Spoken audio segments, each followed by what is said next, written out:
So I post a lot of photos on my Instagram and my Facebook, and most of my followers are photographers or new photographers or people that like photography. So I decided that since I have this Loom subscription, why not go through some of my photos and do a how-to? So I have 3 photos set up from 3 different weddings that I did during sunset time. And what I'd like to do is just do a quick breakdown on how I did each photo, and hopefully this helps some of you, because when I am on location and shooting, I know what I'm doing and I know how I'm thinking, but maybe I can reiterate so that you guys can do these as well. And these are super simple, minimal gear, but you can do this as well. So let's just get into it, and we'll start right now.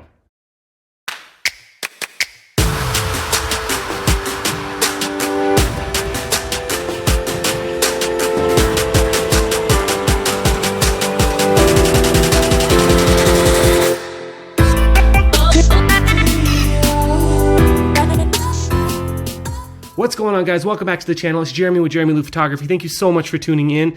Guys, if you're new to the channel, please consider subscribing. Video helps you in a way, give it a thumbs up.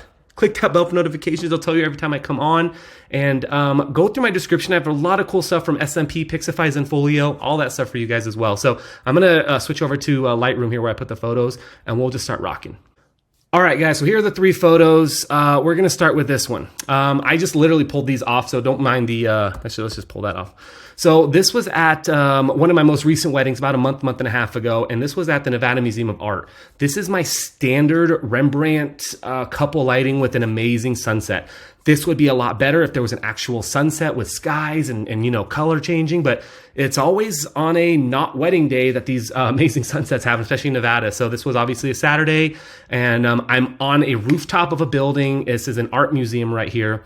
And I have my couple in my standard heroic hero pose, right? This is a couple pose where the groom is putting his arm around the waist under the armpit of the bride, and the bride is holding on to him and just give me a slight lean back for a little bit of attitude. And I have my assistant over here with a softbox, somewhere in this area with a softbox that we've cloned out in Photoshop. Now you can definitely do a staple piece first and then reshoot it without, so it's easier for you to Photoshop. I have a couple different ways that I do it. We're not gonna talk about it today.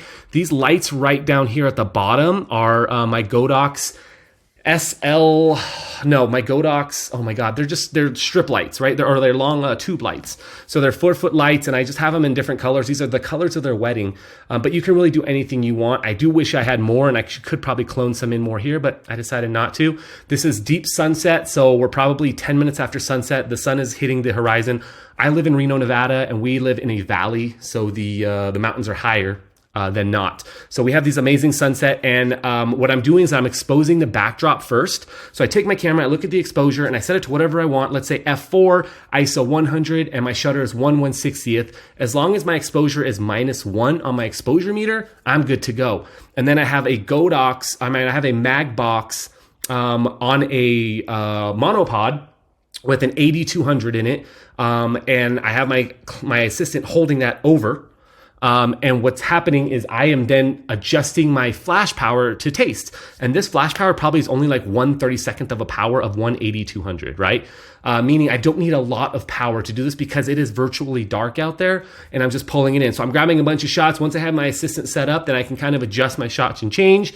And then in post, it's very easy. Just do some skin retouching, do some color adjusting, crop in, crop out if you want. I'm also shooting this with a 14-35 lens. I don't know if it's gonna show.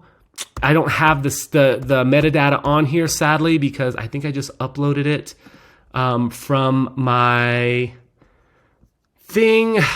Ooh, metadata.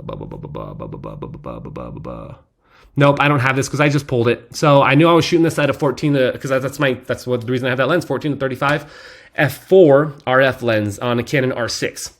Picture one, this is my go-to. I do this for every single wedding in some form or another, and I always put the light on my bride side, pushing towards my groom side. I want more light on my bride and the groom getting a little bit more shaded in the face a little bit, if you will. And this is a horrible rendition, but you guys can kind of see that's a really low-res file. Cool. All right. The next one, we're doing something a little bit different here. This is at a golf course, and the area that we're shooting had an amazing sky, but I couldn't really pull it off because it got really, really dark really quickly. We probably walked about 100 feet to get to this area. We did sunset shots on the golf course. It was amazing. And as we were walking by, I was like, I really want this shot. So this shot is very simple. I have an AD200 bare, just the flash. My assistant is actually sitting behind them, and you don't need the assistant to sitting behind them. But what my assistant's doing is my assistant's back is to the couple, meaning the couple is about 6 feet from that wall, right? So the couple, then the barn is 6 feet behind. My assistant is holding the light in a way that's kind of pressing down on the wall, going up the wall. And you can kind of see these little detail of lights right here because it's just hitting part of the wood and it's creating that cool effect. And I really like that effect. I like symmetry in a lot of my shots. You'll notice everything's in the center, and that's just how I shoot. So what I did was I shot this in color, obviously in full RAW.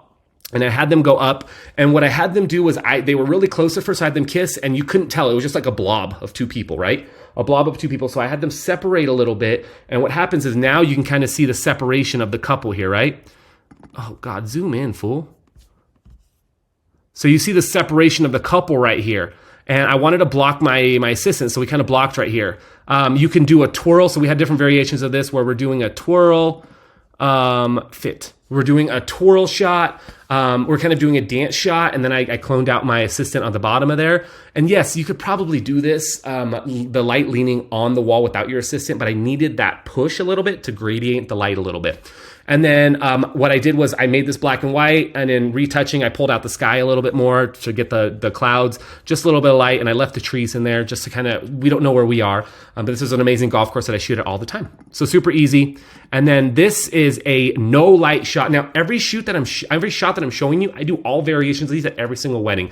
So I'll do a backlight, I'll do a main light, and then I'll do a silhouette with no light. And this is at, oh my God, where is this wedding? I think this was at Edgewood. No, this was at the Sparks Marina. This was a home, a house, a backyard wedding shoot, and then we drove 5 minutes to a location that has a marina. So back there is just this kind of, it was called Helms Pit. It's a Sparks Marina, and we did all our shots. This is the last shot as the sun was going down. She was wearing this really pretty. She changed her wedding dress into kind of a cocktail dress attire. And we just did some twirls. We did some walking. We did some jumping, some Mario jumps where we kind of boop. Just some really cute shots. And then this is one of my favorite shots that we got of it. This is only natural light, 16 or 14 to 35, no, 16 to 35 lens. Maybe it's a 16 to 35 lens, f4 RF lens, Canon R6. And that's it. Boom, just like that. Minimal editing, brought my shadows down and make everything silhouette black and white. That's my goal in post. And then you can make the backdrop come up if you want. That's it, guys. 3 amazing, simple shots that you can do with any wedding. So I would love for you guys to try these. Let me know, tag and share and post. Anyways, hope you guys are having a good day. I will talk to you guys next time. Bye.